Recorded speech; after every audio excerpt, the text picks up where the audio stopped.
তো বন্ধুরা, আগের পার্টে আমরা যেমন দেখেছিলাম নারুতো এবং সাকুরা ওই দুইটা স্ক্রোলকে একসাথে খুলতে শুরু করে। আর স্ক্রোলকে খোলার পরে দেখতে পাই যে সেখানে সামানিং জুৎসু লেখা ছিল। তখন নারুতো এবং সাকুরা দুজনেই স্ক্রোলকে দূরে ফেলে দেয়। ওই স্ক্রোল থেকে দুয়া বের হচ্ছিল, তখনই সেখানে ইরুকা সেন্সে চলে আসে। ইরুকা বলে যে সে লাকি যে তাকে নারুতোর টিমের মেসেঞ্জার বানানো হয়েছে। টিম 7, তোমরা টাওয়ার পর্যন্ত পৌঁছে গেছো আর তোমরা এই পরীক্ষাতে পাশ করেছো। আর এই কারণে নারুতো আমি তোমাকে একটা রামেনের পার্টি দিব। এটা শুনে নারুতো খুশি হয়ে ইরুকা সেন্সেকে জড়িয়ে ধরে। সাসকে জিজ্ঞাসা করে যদি তারা পরীক্ষার মাঝখানে এই স্ক্রোলকে খুলে ফেলতো তাহলে কি হতো। তখন ইরুকা বলে যে যদি ইরুকা পরীক্ষার মাঝখানেই সামান হয়ে যেত তাহলে সে পুরো টিমকেই নক আউট করে দিত। যেন কোনো টিম এই স্ক্রোলকে না খোলে, এই জন্য এই নিয়মটাকে বানানো হয়েছে। কারণ অনেক সময় নিনজাদেরকে সিক্রেট মিশন দেওয়া হয় ইনফরমেশনকে এক জায়গা থেকে অন্য জায়গায় নিয়ে যাওয়ার জন্য। আর তখন ওই নিনজাকে শুধু নিজের মিশনেই ফোকাস করতে হয়, যে কারণে তাদের পারমিশন দেওয়া হয় না স্ক্রোলকে খুলে সেটার ভিতরের ইনফরমেশনকে পড়ার। এরপরে ইরুকা সেন্সে এদের তিনজনকে পরের এক্সামের জন্য রেডি হতে বলে। এদিকে আঙ্কো থার্ড হোকাগেকে নিজের কার্স মার্ক দেখায়, যেটা ওরুচিমারু তাকে দিয়েছে। আর আমরা জানতে পারি যে ওরুচিমারু 3টা লেজেন্ডারি সানিনের মধ্যে একজন, কিন্তু তাদের তথ্য অনুযায়ী ওরুচিমারু মারা গেছে। তাহলে ওরুচিমারু আবারও ভিলেজের মধ্যে ফিরে আসলো কিভাবে? এরপর একটা নিনজা রেডিওর মাধ্যমে থার্ড হোকাগেকে বলে যে টোটালি 21 জন নিনজা সেকেন্ড টেস্টকে পাস করে ফেলেছে আর এখন তাদেরকে প্রিলিমিনারি টেস্ট করতে হবে। লর্ড হোকাগে বলে যে তাদেরকে এই টেস্টকে কন্টিনিউ করতেই হবে আর তার সাথে সাথে ওরুচিমারুর উপরেও নজর রাখতে হবে। এরপরে সেখানে থাকা সবাই একটা হলের মধ্যে চলে আসে, যেখানে একটা হ্যান্ডসাইনের বড় স্ট্যাচু বানানো ছিল। আর এখানে লর্ড হোকাগের সাথে কাকাশি এবং মাইট গায়ও ছিল। আর সব গেনিনরা একে অপরকে দেখে খুশি ছিল, কারণ তারা সবাই পাস হয়ে গেছে। আর এই পাস হওয়া টিমের মধ্যে নারুতোর টিম, হিনাটার টিম, শিকামারুর টিম এবং নেজির টিম ছিল। এবং ওই সাউন্ড ভিলেজের নিনজারাও ছিল যারা পাস হয়ে গেছে, যাদেরকে ওরুচিমারু সাসকের সাথে লড়াই করার জন্য পাঠিয়েছিল। গাইসেন্সে কাকাশিকে বলে, কাকাশি তুমি কি রেডি? তোমার টিম তো পাস হয়ে গেছে, কিন্তু এখন তৃতীয় পরীক্ষায় এবিলিটি নিয়ে হবে। আমার মনে হয় যে তোমার টিম এই ধাপে টিকতে পারবে না। তখন কাকাশি মাইট গায়ের দিকে তাকিয়ে বলে, হ্যাঁ তুমি কি কিছু বলেছো? তুমি কি আমার সাথে কথা বলছো? কাকাশি মাইট গাইকে এমন ভাবে ইগনোর করে যে মাইট গাই একেবারে অবাক হয়ে যায়। আর কাকাশির এইরকম করাতে মাইট গাই অনেক বেশি রেগে যায় আর মনে মনে বলে যে আমি এটার প্রতিশোধ নিয়েই ছাড়বো, তুমি শুধু অপেক্ষা করো কাকাশি। এরপরে লর্ড হোকাগে পরের টেস্টের নিয়ম বলতে শুরু করে। এই পরীক্ষা একটা শিনোবির এবিলিটি এবং অ্যালায়েন্স নেশনদের মধ্যে ফ্রেন্ডশিপ বাড়ানোর জন্য করা হয়। তাছাড়া এই এক্সামকে এই কারণে করানো হয় যেন অন্য ভিলেজের স্ট্রেংথ জানা যায় আর এখানে সবাই নিজেদের প্রতিভা দেখাতে পারে। আগের দিনে এক দেশ আরেক দেশের সাথে লড়াই করত নিজেদের শক্তি দেখানোর জন্য, যেটা একেবারে ফালতু ছিল। এই জন্য এই চুনিন এক্সামকে বানানো হয়েছে।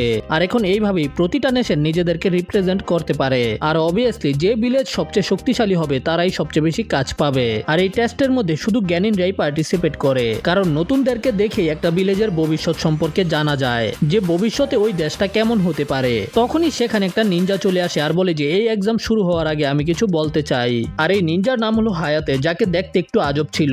সে বলে যে তোমাদের মেইন এক্সামের আগে একটা প্রিলিমিনারি টেস্ট দিতে হবে।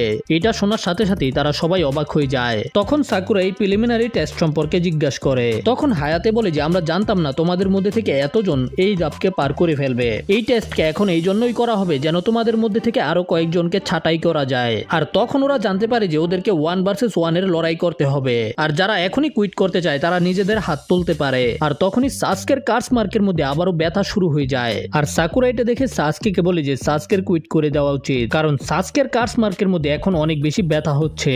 তবে নারুতো এই সম্পর্কে জানে না, এই জন্য সাসকে সাকুরাকে চুপ করিয়ে দেয়। তখন সাকুরা কান্না করতে শুরু করে। লর্ড হোকাগে আঙ্কোকে জিজ্ঞাসা করে এখন সাসকের কি করব। তখন আঙ্কো বলে যে সাসকের কার্স মার্ক ওর চাকরাকে খেয়ে ফেলছে আর এই কারণে সাসকের প্রাণও যেতে পারে। সাকুরা আবারও সাসকেকে থামানোর চেষ্টা করে, কিন্তু সাসকে তো সাকুরার কথা শুনে না। তখন সাকুরা চিন্তা করে ওই হাত উঠিয়ে সবাইকে সাসকের কার্স মার্ক সম্পর্কে বলে দিবে। আর যখনই সাকুরা নিজের হাত তুলবে তখনই সবাই অবাক হয়ে যায়। কারণ হলো আমরা দেখতে পাই যে সাকুরার আগেই কাবুটো নিজের হাত তুলে দিয়েছে। কাবুটো বলে যে আমি হার মানছি। কাবুটো এটার কারণ বলে যে কাবুটো অনেক বেশি ভয় পেয়ে গেছে, তার সাথে সাথে ক্লান্ত। তখন ওর টিমমেট জিজ্ঞাসা করে আরে ভাই তুই কি করতাছস? কাবুটো বলে যে আমার কাজ এখানে শেষ হয়ে গেছে আর পরের কাজ তোমাদেরকেই সামলাতে হবে। তখন হোকাগে জিজ্ঞাসা করে এই ছেলেটা এর আগেও এমন করেছে, সে একেবারে শেষ সময়ে এসে সবসময় কুইট করে দেয় কেন? এর পিছনে তো যে কোনো একটা ঘাপলা আছে। তখন আঙ্কো কাবুটো সম্পর্কে বলতে শুরু করে। কাবুটো একেবারে ছোট থেকে একটা এভারেজ বাচ্চা ছিল। কাবুটো এখন পর্যন্ত একটা সি র্যাঙ্ক আর 14টা ডি র্যাঙ্ক মিশন কমপ্লিট করেছে। একাডেমিতে আসার আগে এই ছেলেটাকে একটা ডেড এনিমির পাশে পাওয়া গিয়েছিল। কাবুটো যাওয়ার সময় চিন্তা করে যে যদি ওরুচিমারু এখানে থাকে তাহলে তার চিন্তা করার কোনো বিষয় নেই। আর তখনই আমরা দেখতে পাই যে সাউন্ড ভিলেজের যে লিডার ছিল সেটা আর কেউ না, সেটা ওরুচিমারু নিজে, যে নিজের চেহারাকে পাল্টে রেখেছিল। এখন সাকুরা আবারও নিজের হাত তুলতে শুরু করে দেয়, কিন্তু সাসকে সাকুরার হাত থামিয়ে দেয়। সাকুরা, আমি হলাম একটা অ্যাভেঞ্জার। এই এক্সাম শুধু আমার জন্য এক্সাম না, এতে কিছুই যায় আসে না আমি কি বেঁচে থাকবো নাকি মারা যাব। আমার শুধু স্ট্রং হতে হবে, এটা বুঝার চেষ্টা করো। আর এটা করতে হলে আমাকে স্ট্রং নিনজাদের সাথে লড়াই করতে হবে। আর এই সময় এখানে অনেক স্ট্রং নিনজারা রয়েছে। নারুটো তখন সাসকেকে বোঝানোর চেষ্টা করে যে হয়তো সাসকের রেস্ট নেওয়া উচিত, কিন্তু সাসকে নারুতোকে বলে কি ভয় পেয়ে গেছো, আমার তোর সাথে লড়াই করতে হবে। এরপরে হায়াতে প্রিলিমিনারি রাউন্ডকে শুরু করে দেয়। তো এখন শুধু 20 জন জ্ঞানীন বাকি আছে, এই জন্য 10টা ম্যাচ হবে। আর তোমাদের মধ্যে থেকে 10 জন নিনজাই পরের ধাপে যেতে পারবে। আর এই ফাইটের মধ্যে কোনো নিয়ম থাকবে না, তোমাদেরকে ততক্ষণ পর্যন্ত লড়াই করতে হবে যতক্ষণ পর্যন্ত তোমাদের অপোনেন্ট হার না মানবে অথবা মারা না যাবে। তারপরে হায়াতে পিছনে থাকা ডিসপ্লেকে ওপেন করে আর বলে যে 2 জন নিনজার নামকে র্যান্ডমলি চুজ করা হবে আর তাদেরকেই লড়াই করতে হবে। ডিসপ্লে অন হয় আর সবার প্রথমে সাসকের নাম আসে। সাসকের লড়াই করতে হবে কাবুটোর একটা টিমমেটের সাথে, যার নাম হলো ইয়োরয়। এরা দুজনের সামনাসামনি চলে আসে আর বাকিরা সবাই উপরে চলে যায়। আর কাকাশি যাওয়ার সময় সাসকেকে বলে যদি আমি তোমার জায়গায় থাকতাম তাহলে ওই শারিঙ্গানকে ব্যবহার করতাম না। কারণ হলো যদি লড়াইয়ের মাঝখানে তোমার অবস্থা বেশি খারাপ হয়ে যায় তাহলে আমি নিজে থেকেই লড়াইকে থামিয়ে দিব। সাসকে এটা শোনার পরে অনেক বেশি অবাক হয়ে যায়। সাসকে বুঝতে পেরে যায় যে কাকাশি সাসকের কার্স মার্ক সম্পর্কে জানতে পেরে গেছে। তারপরে সাসকে এবং ইয়োরয়ের মধ্যে লড়াই শুরু হয়ে যায়। ইয়োরয় প্রথমে সাসকের দিকে শুরিকেন ছুঁড়ে মারে, সাসকেও নিজের শুরিকেনকে ছুঁড়ে মারে, কিন্তু তখনই আবার সাসকের গলার মধ্যে ব্যথা শুরু হয়ে যায়, যে কারণে সাসকে সাথে সাথে নিচে পড়ে যায়। তখন ইয়োরয় সাসকের সামনে চলে আসে, কিন্তু সাসকে তার অ্যাটাককে ডজ করে ইয়োরয়কে নিজের গ্রিপের মধ্যে আটকে ফেলে। তখন ইয়োরয় নিজের হাতকে চাকরা দিয়ে কাভার করে সাসকের বুকের মধ্যে রেখে দেয় আর সাসকে একটা ঘুষি মেরে সাসকের গ্রিপ থেকে ছুটে যায়। তখন সাসকে বুঝতে পারে যে ইয়োরয় আসলে সাসকের বডি থেকে চাকরাকে অ্যাবজর্ব করে নিয়েছে। তখন ইয়োরয় আবারও সাসকের মাথায় ধরে সাসকের চাকরাকে অ্যাবজর্ব করতে শুরু করে। তখন সাসকে কোনোভাবে তাকে একটা কিক করে তাকে দূরে ফেলে দেয় আর উপর থেকে নারুতো সাসকেকে চেতাতে শুরু করে, তোর কি হইছে রে? তোর নামের পিছনে শুধু উচিয়া, তুই একেবারেই শক্তিশালী না, তুই তো বাচ্চা গো থেকেও বাজেভাবে লড়াই করতাছস। আর নারুতোর এই কথাগুলো শুনে সাসকের কনফিডেন্স আরো বেশি বেড়ে যায়। তখন সাসকের মাথার মধ্যে একটা বুদ্ধি আসে। সাসকে তখন তার সকল অ্যাটাকগুলোকে ডজ করে আর হঠাৎ করে তার চেহারার মধ্যে একটা লাথি মারে, যে কারণে সে উপরে উঠে যায়। আর সাসকের এই মুভকে দেখে সবাই একেবারে অবাক, স্পেশালি রকলি এবং গাইসেন্সে, কারণ এই মুভটা হলো রকলিয়ের, যেটার নাম হলো লয়েন ব্যারেজ, যেটা লি তখন ব্যবহার করেছিল যখন এক্সামের আগে লি সাসকের সাথে লড়াই করেছিল, মানে সাসকেকে পিটাইছিল আর কি। তার মানে হলো শারিঙ্গানের মাধ্যমে সাসকের রকলির এই মুভকে কপি করে ফেলেছে। এখন সাসকে ইউরোয়ের পিছনে চলে আসে ঠিক একেবারে রকলিয়ের মতো, কিন্তু তখনই আবার সাসকের কার্স মার্ক অ্যাক্টিভ হয়ে যায় আর কার্স মার্ক সাসকের পুরো বডির মধ্যে ছড়িয়ে যেতে শুরু করে। সাসকে অনেক চেষ্টা করার পরে ওই মার্কগুলোকে সারপ্রেস করে দেয়। আঙ্কো এটা দেখার পরে অনেক বেশি অবাক হয়ে যায় যে সাসকে কিভাবে এই কার্স মার্ককে আবার রিভার্স করে ফেললো। এরপরে সাসকে কিক করে ইউরোয়কে নিচে ফেলে দেয় আর একটা ফাইনাল কিক তার পেটের মধ্যে দিয়ে তাকে একেবারে নকআউট করে দেয়। তখন রকলি এবং গাইসেন্সে নিজেদের মনে মনে চিন্তা করে যে সাসকে আসলেই অনেক বেশি ট্যালেন্টেড, কারণ সাসকে শুধু একবারেই রকলির ওই কিককে মাস্টার করে ফেলেছে। যাই হোক, তারপরে হায়াতে সাসকেকে উইনার ঘোষণা করে দেয়। এটা শোনার পরে নারুতো এবং সাকুরা অনেক বেশি খুশি হয়ে যায়। কাকাশি তখন সাসকেকে নিজের পা দিয়ে পড়া থেকে আটকায় আর সাসকেকে তার সাথে আসতে বলে। নারুতো সাকুরাকে জিজ্ঞাসা করে যে সাসকের সাথে কি কিছু হয়েছে, কিন্তু সাকুরা তখন নারুতোকে কার্স মার্কের সম্পর্কে কিছুই বলে না। আসলে সাসকেই সাকুরাকে বলেছে যেন সাকুরা নারুতোকে কার্স মার্কের সম্পর্কে কিছু না বলে, কারণ এতে নারুতো হুদাহুদাই টেনশন নিতে শুরু করব। তারপরে হায়াতু পরের রাউন্ডের জন্য নাম ডিসপ্লে করে আর এইবারে শিনো এবং সাউন্ড ভিলেজের জাকুর নাম আসে। এরা দুজনের লড়াই করার জন্য সামনে এগিয়ে আসে। এদের লড়াইয়ের আগেই আমি তোমাদেরকে বলে দেই যে শিনো একেবারে সিগমা বয়, শিনোর সোয়েক সবার থেকে আলাদা। হিনাটা তখন কিবাকে জিজ্ঞাসা করে শিনো কি ঠিকভাবে লড়াই করতে পারবে। কিবা তখন বলে যে শিনোই ওই শেষ ব্যক্তি হবে যার সাথে আমি লড়াই করতে চাইবো। জাকুর হাতের মধ্যে ব্যান্ডেজ করা ছিল, কারণ সাসকে তার হাতকে 12টা বাজিয়ে দিয়েছিল যখন তাদের লড়াই হয়েছিল আগের পার্টে। লড়াই করার আগে শিনো জাকুকে ওয়ার্নিং দেয় যে লড়াই করার পরে তোমার অবস্থা আরো বেশি খারাপ হয়ে যেতে পারে, এই জন্য এখনো তোমার কাছে সুযোগ আছে, তুমি এখনো হার মানতে পারো। কিন্তু জাকু শিনোর কথা না শুনে নিজের একটা হাত বের করে শিনোর উপরে আক্রমণ করে দেয়, কিন্তু শিনো জাকুর অ্যাটাককে থামিয়ে দেয়। তখনই জাকু নিজের অন্য হাতকে বের করে শিনোর উপরে আক্রমণ করার চেষ্টা করে আর এতে আমরা দেখতে পাই যে শিনো নিচে পড়ে যায়। অন্যদিকে আমরা দেখতে পাই যে সাসকে এবং কাকাশি একসাথে রয়েছে আর কাকাশি নিজের রক্তের মাধ্যমে সেখানে একটা সিলিং জুৎসু করে। এতে সাসকে চিল্লাতে শুরু করে দেয়। কাকাশি রক্তের মাধ্যমে যে অক্ষরগুলো লিখেছিল সেগুলো সবগুলো সাসকের কার্স মার্কের মধ্যে যেতে শুরু করে। আর সাসকের কার্স মার্কের আশেপাশে একটা সার্কেল হয়ে যায়। কাকাশি বলে যে আমি টেম্পোরারি এই কার্স মার্কে সিল করে দিয়েছি। ঠিক তখনই সাসকে অজ্ঞান হয়ে যায়। তবে ঠিক তখনই সেখানে ওরোচিমারু চলে আসে। ওরোচিমারু কাকাশিকে বলে যে কাকাশি তুমি অনেক বড় হয়ে গেছো, তুমি এত পারদর্শী হয়ে গেছো যে এখন সিলিং জুৎসু করতে পারো। ওরোচিমারু আসলে সরাসরি কাকাশির সামনে চলে এসেছে, যে কারণে কাকাশি একেবারে অবাক হয়ে যায়। কাকাশি বলে ওরোচিমারু তুমি এখানে কি করছো? ওরোচিমারু বলে আমাকে ক্ষমা করবে কাকাশি, কিন্তু আমার সাসকেকে অনেক বেশি দরকার। কাকাশি জিজ্ঞাসা করে তুমি সাসকের কাছ থেকে কি চাও?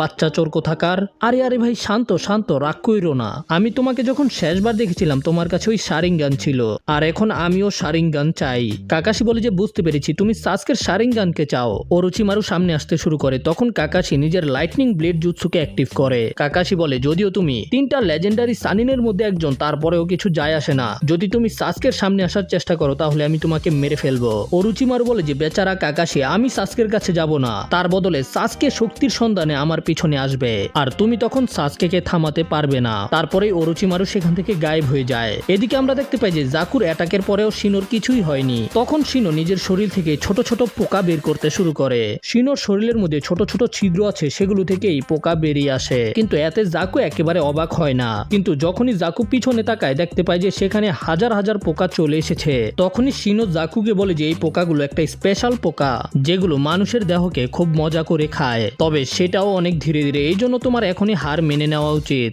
নয়তো এরা তোমাকে ধীরে ধীরে মজা করে খাবে। তখনই জাকুর নিজের অতীতের কথা মনে করে যে কিভাবে জাকু ক্ষুধা মিটানোর কারণে সবসময় খাবারকে চুরি করত। তখনই ওরোচিমারুর নজর জাকুর উপরে পড়ে। তারপরে ওরোচিমারু তাকে নিজের সাথে নিয়ে যায়। আর এখন বর্তমানে আমরা দেখতে পাই সে নিজের 2টা হাতের ব্যবহার করে শিনোর উপরে আক্রমণ করে। কিন্তু তখনই সে দেখতে পায় যে সেগুলো হাত দিয়ে না বের হয়ে তার হাতের মাংসপেশিগুলোকে চিরে বের হয়ে আসে। সে বুঝতে পারে না যে তার সাথে কি হয়েছে। সে নিজের হাতের দিকে তাকায় আর দেখতে পায় যে তার হাতের মধ্যে অনেকগুলো ছিদ্র হয়ে গেছে। আর ওই জায়গা থেকে যেখান থেকে আল্ট্রাসনিক ওয়েভ বের হয় সেই জায়গাকে আসলে শিনোর পোকাগুলো বন্ধ করে দিয়েছে, যে কারণে সেটা নিজের জায়গা দিয়ে বের হতে পারেনি, তার হাতের মধ্যে আটকা পড়ে যায় আর তার হাতের ভিতরের টিস্যুগুলোকে ফেরে বের হয়ে আসে। শিনো আসলে আবুরামে ক্ল্যানের একজন মেম্বার, যাদেরকে বাগ মাস্টার বলা হয়ে থাকে। আর তারা ছোট ছোট পোকাগুলোকে নিজেদের বডির মধ্যে লুকিয়ে রাখে, আর এই পোকাগুলোই লড়াইয়ের সময় এদেরকে সাহায্য করে। ঠিক তখনই কাকাশি সেখানে চলে আসে আর সাকুরা কাকাশিকে সাসকের সম্পর্কে জিজ্ঞাসা করে। কাকাশি বলে যে সাসকে এখন ঠিক আছে। যাই হোক, 2য় ম্যাচে শিনো জিতে গেছে। এরপরে 3য় ম্যাচের নাম অ্যানাউন্স করা হয়, যেটা ছিল কনকোরো এবং মিসুমির মধ্যে। আর এটা হলো কাবুটো টিমের 3য় নাম্বার মেম্বার। তারা সামনাসামনি চলে আসে আর কানকুরো নিজের পিঠে থাকা জিনিসটাকে নামিয়ে রাখে। মিসুমি কানকুরুর উপরে হামলা করে, কিন্তু কানকুরু খুব সহজেই সেই অ্যাটাকটাকে ব্লক করে ফেলে। কিন্তু তখনই মিসুমি একটা সাপের মতো কানকুরুর পুরো শরীরের মধ্যে পেঁচিয়ে যায়। মিসুমি বলে তুমি যত ছুটার চেষ্টা করবে তোমার ততই ব্যথা লাগবে, এই জন্য হার মেনে নাও, নয়তো আমি তোমাকে এখনই মেরে ফেলবো। কানকুরু বলে যে কে কাকে মারবে এটা তো পরে জানতে পারবে। আর তখনই মিসুমি কানকুরুর গলাকে ভেঙে ফেলে, মানে ঘাড় মটকায় দেয়। তার ঘাড় মটকানোর শব্দ শুনে সবাই একেবারে অবাক হয়ে যায়। কিন্তু তখনই মিসুমি জানতে পারে যার গলা সে ভেঙেছে সেটা কনকোরো না। আর এই পাপেট সাথে সাথে মিসুমিকে ধরে ফেলে।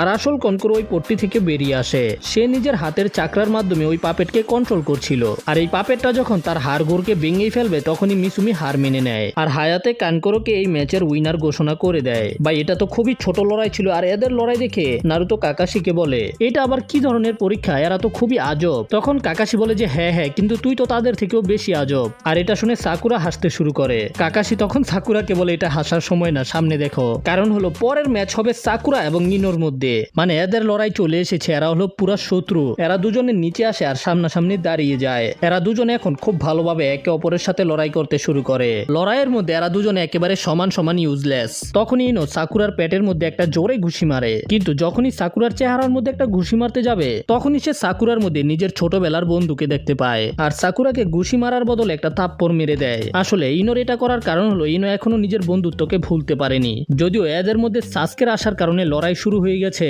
কিন্তু ইনোর এখনো সাকুরার সাথে বন্ধুত্বর কথা মনে আছে। তখন সাকুরা বলে যে আমার সাথে ভালোভাবে লড়াই কর, আমি ওই পুরনো সাকুরা না, আমি হলাম ইউজলেস সাকুরা। তুই শুনতে পারছস ডাইনির মতো দেখতে ইনো? ইনো বলে যে তুই কি বললি? কি বললি? এই কুত্তার বাচ্চা, তুই কি বললি?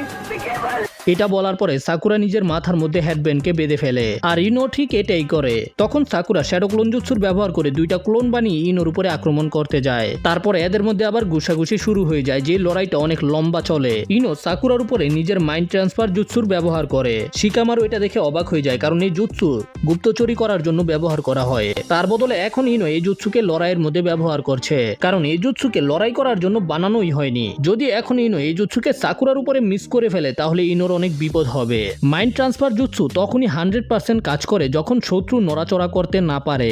সাকুরা তখন নিজের জায়গা থেকে পালানোর চেষ্টা করে, কিন্তু ইনো সঠিকভাবে নিশানা লাগিয়ে দেয়, যে কারণে ইনো সাকুরার শরীরের ভিতরে ঢুকে যায়। এটা দেখার পরে সবাই অনেক বেশি অবাক। আর সাকুরার শরীরের ভিতরে ঢুকার পরে ইনো সাকুরার হাতকে উঠিয়ে যখন হার মানাতেই যাবে, তখনই নারুতো চিল্লায় বলে যে সাকুরা এমন করিস না, তুমি এখানে আসার জন্য অনেক বেশি পরিশ্রম করেছো, তুমি কোনোভাবেই এইভাবে হার মানতে পারবে না। আর নারুতোর এইভাবে চিল্লানোর কারণে সাকুরার ভিতরে যে আরেকটা সাকুরা আছে সেটা জেগে ওঠে, আর ওই সাকুরা ইনোকে এমন করা থেকে থামাতে শুরু করে। আর শেষ পর্যন্ত সেটাই হয় যেটার ব্যাপারে কেউ চিন্তা করেছিল না, ইনোকে সাকুরার বডি থেকে বেরিয়ে আসতে হয়। এটা প্রথমবার হয়েছে যাকে ইনো ঠিকভাবে কন্ট্রোল করতে পারেনি। আর এখন এদের দুজনের মধ্যেই লড়াই করার মতো একেবারেই চাকরা ছিল না। এরা দুজনে নিজেদের শক্তির একেবারে সীমানায় ছিল। সাকুরা এবং ইনো একজন আরেকজনের দিকে খুব স্পিডে যেতে শুরু করে, একজন আরেকজনের উপরে ঘুষি মারে, আর তারা দুজনেই দূরে গিয়ে পড়ে। আর চাকরা একেবারে শেষ হয়ে যাওয়ার কারণে এরা দুজনেই অজ্ঞান হয়ে যায়, আর হায়াতে এদের দুজনকে ডিসকোয়ালিফাই করে দেয়। আর ইনোর এবং সাকুরার লড়াইয়ের সাথে সাথে ওদের শত্রুতাও শেষ হয়ে যায়। তারপরে কাকাশি এবং আসুমা সেন্সে এদের দুজনকে এখান থেকে নিয়ে যায়। সাকুরা এবং ইনো নিজেদের লিমিটকে পার করে ফেলেছে, যেটা আসুমা এবং কাকাশি কখনোই চিন্তা করেনি। কিছুক্ষণ পরে সাকুরার জ্ঞান ফিরে আসে, আর সাকুরা বলে যে আমি কি তোমার কাছে হেরে গেছি? তখন ইনো বলে যে না না, আমরা দুইজন ইউজলেস, একসাথেই হেরেছি, আমার একেবারেই বিশ্বাস হচ্ছে না। আর তুমি ঠিক বলেছো, তুমি আগের সাকুরা না, এই নাও নিজের হেডব্যান্ড পরে নাও। তারপরে ইনো বলে যে কিন্তু একটা কথা মনে রাখবে, আমি সাসকেকে এত সহজে ছেড়ে দিব না। আর এখানে এরা দুজনে আবার সাসকেকে নিয়ে তর্ক শুরু করে দেয়। এরপরে হায়াতে এর পরের ম্যাচকে শুরু করতে বলে, আর এই ম্যাচটা হবে টেনটেন ভার্সেস টামারির। এখন টেনটেন এবং টামারি একজন আরেকজনের সামনে চলে আসে, আর উপর থেকে লি এবং গাইসেন্সে টামারিকে চিয়ার আপ করছিল। তখন হায়াতে এদেরকে লড়াই শুরু করতে বলে, আর এরা একজন আরেকজনের দিকে অনেক সিরিয়াস ভাবে তাকিয়ে থাকে। এরা যার যার জায়গায় দাঁড়িয়েছিল। তখন হায়াতে বলে যে তোমরা কাদের জন্য অপেক্ষা করছো? আমি স্টার্ট বলে দিয়েছি, তোমরা লড়াই শুরু করতে পারো। টামারি বলে তোমার কি হয়েছে, তুমি লড়াই শুরু করছো না কেন? আমার সাথে লড়াই করতে আসো, আমি দেখতে চাই যে তুমি কি করতে পারো। টেনটেন বলে যে ঠিক আছে, আমি অ্যাটাক করছি। আর তারপরে টেনটেন টামারির উপরে কিছু শুরিকেন ছুঁড়ে মারে, কিন্তু ওই শুরিকেন গুলো টামারিকে স্পর্শ করতে পারে না। তারপরে টামারি নিজের পিছন থেকে ওই পাখাকে বের করে বলে, দেখো আমার পাখাকে, এটা হলো প্রথম সার্কেল, এটার মতো আরো একটা সার্কেল আছে, যদি তুমি ওই সার্কেলকে দেখে ফেলো তাহলে তুমি হেরে যাবে। কিন্তু টেনটেন টামারির কথা শুনে ভয় পায় না। তারপরে টামারি নিজের পকেট থেকে দুইটা স্ক্রোল বের করে আর অনেকগুলো ভয়ানক ভয়ানক অস্ত্রকে সামান করে টামারির উপরে আক্রমণ করতে শুরু করে, কিন্তু টামারি ওই পাংখার মাধ্যমে সবগুলো ওয়েপেনকে দূরে পাঠিয়ে দেয়। আর এইবার টামারি ওই পাংখাকে পুরোপুরি খুলে ফেলেছিল, যে কারণে টামারির পাংখার 3টা সার্কেল দেখা যাচ্ছে। এটা দেখার পরে টেনটেন অনেক বেশি অবাক হয়ে যায়। টামারি নিজের সকল শক্তির ব্যবহার করে টেনটেনের উপরে উইন স্টাইল জুৎসু দিয়ে আক্রমণ করে, যে কারণে টেনটেন অনেক বেশি আহত হয়ে যায়। আর তারপরে ওই টামারির পাংখার উপরেই পড়ে। টেনটেনের এই অবস্থা দেখে সবাই অনেক বেশি অবাক হয়ে যায়। টেনটেন অজ্ঞান হয়ে যায়, যে কারণে হায়াতে টেমারিকে উইনার ঘোষণা করে দেয়। এতে সবাই বুঝতে পেরে যায় যে স্যান্ড ভিলেজের এই টিম অনেক বেশি শক্তিশালী। এখনো তো গারার লড়াই করা বাকি আছে, গারা হলো আসল মনস্টার। এরপরে হায়াতে পরের ম্যাচকে অ্যানাউন্স করে, আর এই ম্যাচের জন্য নারুতো এবং লি অনেক বেশি এক্সাইটেড ছিল। তখনই স্ক্রিনের মধ্যে নাম আসে শিকামারু ভার্সেস কিনের, মানে সাউন্ড ভিলেজের ওই মেন নিনজাটার। শিকামারুকে লড়াই করতে দেখে ইনো শিকামারুকে চিয়ার আপ করতে শুরু করে, কিন্তু চোজি এইরকম এক্সপ্রেশন দিতাছিল। আর শিকামারু বলে যে আরে কিরে ভাই, আমি এখন মেয়েদের সাথে লড়াই করব? এই লড়াই তো একেবারে বোরিং হবে। আমি এর বাকি নিনজাদের টেকনিককে দেখেছি, কিন্তু এর কোনো টেকনিককে দেখিনি, কিন্তু ও আমার শ্যাডো পজিশনিং জুৎসু দেখে ফেলেছে।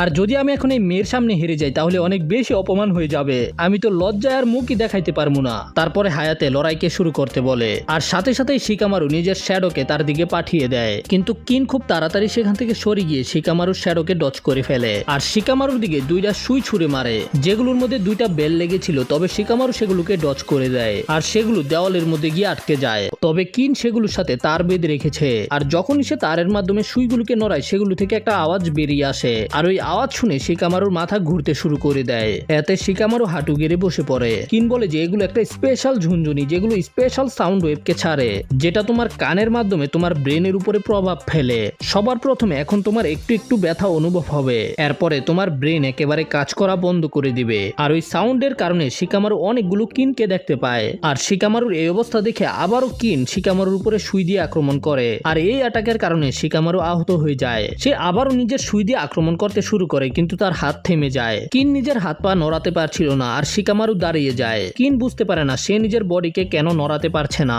কারণ হলো সে নিজের পুরো মনোযোগ শিকামারুর উপরে দিয়ে রেখেছে। কিন্তু শিকামারু বলে আমার শ্যাডো পজিশনিং জুৎসু কাজ করেছে। কিন বলে যে কিন্তু এটা কিভাবে হতে পারে। আসলে যখন কিন ওয়্যারগুলোকে টান দিয়ে জুনজুনিগুলোকে নড়াচ্ছিল, আর ঠিক তখনই শিকামারু সেগুলো থেকে একটা তারকে ধরে ফেলে আর ওই তারের শ্যাডোর মাধ্যমে কিনের শ্যাডোর মধ্যে ঢুকে যায়। আর এই কারণেই শিকামারুর পজিশনিং জুৎসু কাজ করে। কিন এখন পুরোপুরি ভাবে শিকামারুর কন্ট্রোলে আছে। শিকামারু যেটা করবে কিনেরও সেটাই করতে হবে। কিন তখন জিজ্ঞাসা করে তুমি এখন কি করবে। শিকামারু বলে যে তুমি কি জানো তুমি অনেক বড় একটা হেডিক, এখন আমি তোমার উপরে একটা শুরিকেন ছুঁড়ে মারবো। কিন বলে যে তুমি কি একেবারে পাগল, আমিও তো তোমার উপরে শুরিকেনই ছুঁড়ে মারবো। তবে শিকামারু বলে যে এটা অনেক বেশি ইন্টারেস্টিং, চলো দেখি কে প্রথমে শুরিকেনকে ডজ করতে পারে। তারপরে শিকামারু তার দিকে শুরিকেন ছুঁড়ে মারে আর শিকামারুর পজিশনিং জুৎসুতে আটকা থাকার কারণে কিনও শিকামারুর দিকে শুরিকেন ছুঁড়ে মারে, কিন্তু শিকামারু পিছনের দিকে ঝুঁকে গিয়ে শুরিকেনকে ডজ করে ফেলে। তখন কিন বলে যে যদি তুমি এটা করো তাহলে আমিও এটাই করব। কিনও পিছনের দিকে ঝুঁকে যায়, তবে কিন জানতো না যে পিছনেই দেওয়াল রয়েছে, যে কারণে দেওয়ালের সাথে মাথা লেগে কিন অজ্ঞান হয়ে যায়। শিকামারু আবারও দাঁড়িয়ে যায় আর বলে যে একটা বুদ্ধিমান নিনজা সবসময় নিজের ব্রেনের ব্যবহার করে। কিনের অজ্ঞান হয়ে যাওয়াতে হায়াতে শিকামারুকে উইনার ঘোষণা করে দেয়। এরপরে হায়াতে পরের ম্যাচকে অ্যানাউন্স করে। আর তার আগে কিবা বলে যে আরে ভাই আমার কখন লড়াই হবে, আমি যে কারো একজনের সাথে লড়াই করার জন্য সম্পূর্ণ রেডি আছি, কিন্তু আমি চাই না যেন আমার লড়াই নেজি, গারা এবং রকলিয়ের সাথে হয়। আর তখনই স্ক্রিনের মধ্যে নাম আসে নারুতো উজুমাকি ভার্সেস কিবা। কিবা এটা দেখে অনেক বেশি খুশি হয়ে যায়। কিবা বলে যে আরে দেখো আকামারু আমাদের সাথে লড়াই করতে একটা বাচ্চা পড়েছে, আমরা তো অনেক বেশি লাকি। আসলে কিবা নারুতোকে অনেক দুর্বল মনে করতেছে আর কি। তখন কাকাশি নারুতোকে বলে যে নিচে যাও এবং দেখিয়ে দাও তুমি আসলে কি। এরপরে নারুতো এবং কিবা সামনাসামনি চলে আসে। নারুতো কিবাকে বলে যে তুমি কি জানো আমি এটার জন্যই অপেক্ষা করছিলাম। এই জন্য কিবা হেরে যাওয়ার পরে রাগ কইরো না ভাই, ঠিক আছে। আর এটা শোনার পরে কিবা বলে যে তুই কি বললি, আমি তো এটা বলতে চাইতেছিলাম তোরে। আকামারু আজকে আমরা ওকে ছাড়বো না। যাই হোক বন্ধুরা, এর পরের ভিডিওতে আমরা নারুতো ভার্সেস কিবার লড়াই দেখতে পারবো। যদি ভিডিও ভালো লেগে থাকে তাহলে লাইক করো আর চ্যানেলে নতুন হলে সাবস্ক্রাইব করো। দেখা হবে পরের ভিডিওতে, সে পর্যন্ত টাটা বাই বাই।